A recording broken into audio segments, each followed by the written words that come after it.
मैं Anil sir, bio class से। आज आपको न्यू चैप्टर वो ख़त्म हो गया।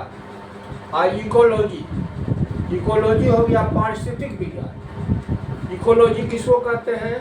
तो दी branch of botany which deals with the study of relationship between organism and environment. मतलब जीव विज्ञान की वह शाखा जिसमें जीवों का वातावरण के साथ किस प्रकार संबंध है, इसी का अध्ययन किया जाता है। अब इसमें एक साइंटिस्ट थे हैकल।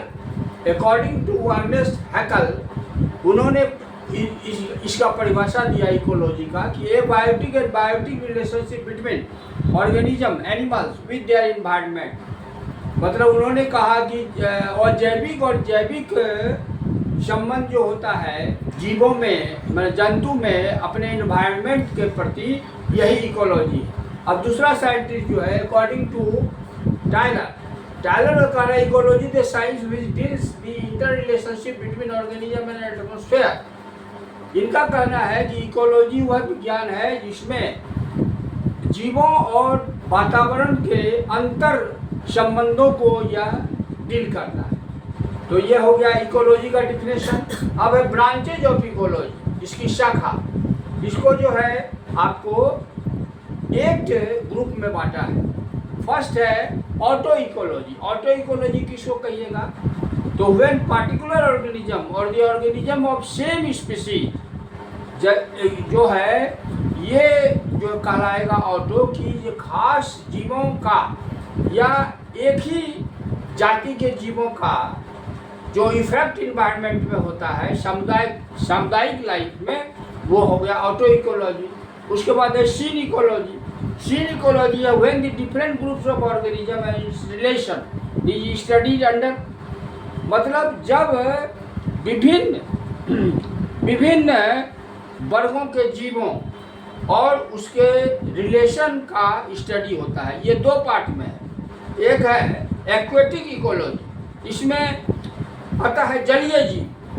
It includes inter relationship of different community of aquatic life. उसके बाद आता है टेरिस्टेरियल इकोलॉजी, इसमें it include the inter relationship between the land life and it's environment. अब है एनिमल इकोलॉजी, इसमें it include the inter relationship between different animals and it's environment.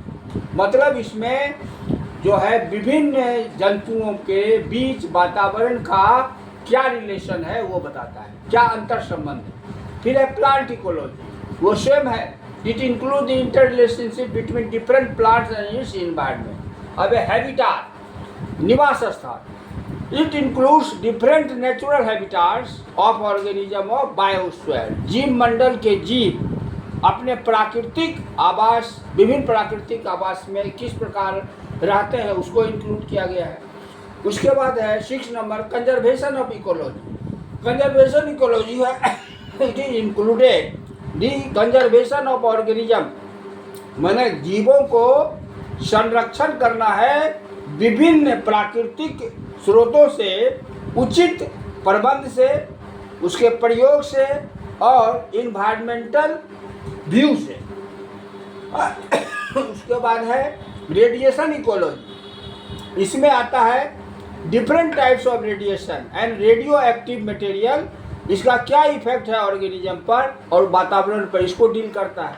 और अंत में है ह्यूमन इकोलॉजी, इसमें डिफरेंट जो है आपको जो है इसका इफेक्ट जो है डिफरेंट एटमॉस्फेरिक इफेक्ट ह्यूमन्स पर किस प्रकार होता है, ये बताया गया है। तो ये आपको डिफरेंट टाइप्स ऑफ इकोलॉजी हुआ, ये मैंने बता दिया। अब कल इसका फैक्टर बताऊंगा। Thank you.